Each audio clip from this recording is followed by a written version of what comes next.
ನಮಸ್ಕಾರ ನನ್ನ ಸ್ನೇಹಿತರೆ, welcome back to my YouTube channel. ಬನ್ನಿ ನಾವಿವತ್ತು ಮಾಡೋಣ ಪನ್ನೀರ್ ಪಕೋಡ.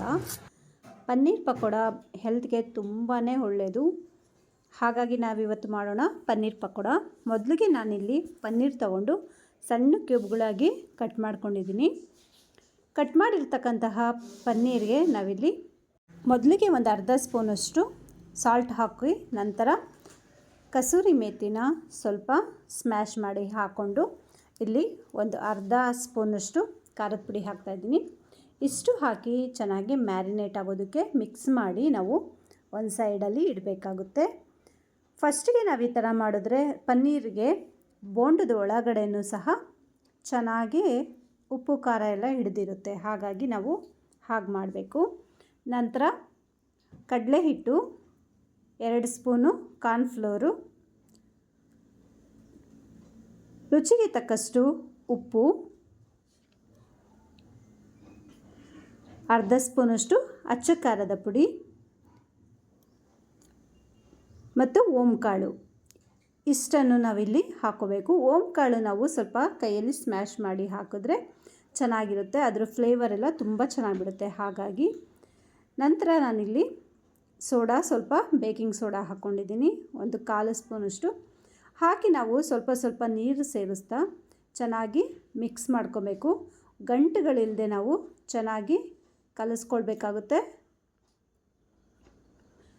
ನೋಡಿ, ಎಲ್ಲ ನೀಟಾಗಿ ಕಲಿಸ್ಕೊಂಡು ನಾವು ಒಂದು ಬೆರಳು ಟಿಪ್ ಮಾಡಿದ್ರೆ ಇಷ್ಟು ಗಟ್ಟಿ ಇರಬೇಕು.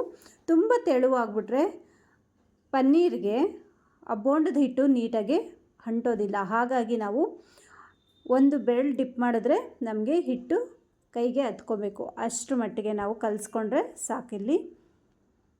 ನಂತರ ನಾನಿಲ್ಲಿ ಒಂದು ಬಾಣಲಿಲಿ ಎಣ್ಣೆ ಇಟ್ಟುಕೊಂಡು ಎಲ್ಲ ಪನ್ನೀರನ್ನು ಹಿಟ್ಟಿನೊಳಗೆ ಅದ್ದಿ ನಾವಿಲ್ಲಿ ಹಾಕ್ಕೊಳ್ಳೋಣ. ಎಲ್ಲ ಪನ್ನೀರನ್ನು ನಾವಿಲ್ಲಿ ಹಾಕ್ಕೊಂಡು ಫಸ್ಟ್ಗೆ ನಾವು ಕೈ ಆಡಬಾರ್ದು.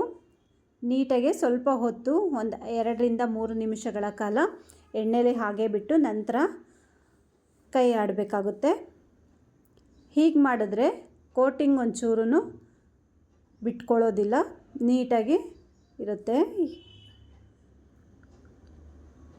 ನೋಡಿದ್ರಲ್ಲ ಸ್ನೇಹಿತರೆ, ಎಷ್ಟು ಸಿಂಪಲ್ ಆಗಿರುತ್ತೆ, ತುಂಬ ರುಚಿ. ಮಕ್ಳಿಗಂತೂ ತುಂಬ ಇಷ್ಟ ಆಗುತ್ತೆ. ಈವ್ನಿಂಗ್ ಸ್ನ್ಯಾಕ್ಸ್ ಅಂತೂ ತುಂಬ ರುಚಿಯಾದಂತಹ ರೆಸಿಪಿ ಇದು. ನಿಮಗೆಲ್ಲ ಇಷ್ಟ ಆಗಿದ್ದರೆ ದಯವಿಟ್ಟು ನನ್ನ ಚಾನಲ್ಗೆ ಲೈಕ್ ಮಾಡಿ, ಸಬ್ಸ್ಕ್ರೈಬ್ ಆಗಿ, ಬೆಲ್ಲೈಕನ್ನ ಒತ್ತೋದನ್ನು ಮಾತ್ರ ಮರಿಬೇಡಿ. ಇನ್ನೂ ನನ್ನ ಚಾನಲ್ನ ಯಾರೆಲ್ಲ ಸಬ್ಸ್ಕ್ರೈಬ್ ಆಗದೆ ನೋಡ್ತಾ ಇದ್ದೀರಾ, ಬೇಗ ಬೇಗ ಸಬ್ಸ್ಕ್ರೈಬ್ ಆಗಿ. ನೋಡಿ ಎಷ್ಟು ರುಚಿಯಾಗಿ ಬಂದಿದೆ ಮತ್ತು ಎಷ್ಟು ಕ್ರಿಸ್ಪಿಯಾಗಿರುತ್ತೆ. ಮೇಲೆಲ್ಲ ಕ್ರಿಸ್ಪಿಯಾಗಿ, ಒಳಗೆ ತುಂಬ ಸಾಫ್ಟಾಗಿರುತ್ತೆ. ತಿನ್ನೋದಕ್ಕೂ ತುಂಬ ರುಚಿಯಾಗಿರುತ್ತೆ, ತುಂಬ ಕ್ರಿಸ್ಪಿಯಾಗೂ ಇರುತ್ತೆ. ನೋಡಿದ್ರಲ್ಲ ಸ್ನೇಹಿತರೆ, ನಿಮಗೆ ನಾನು ಮಾಡಿರ್ತಕ್ಕಂಥ ರೆಸಿಪೀಸ್ ಇಷ್ಟ ಆಗಿದ್ದರೆ ದಯವಿಟ್ಟು ಕಮೆಂಟ್ಸ್ಗಳ ಮೂಲಕ ನಮಗೆ ಪ್ರೋತ್ಸಾಹ ನೀಡಿ. Thanks for watching my videos.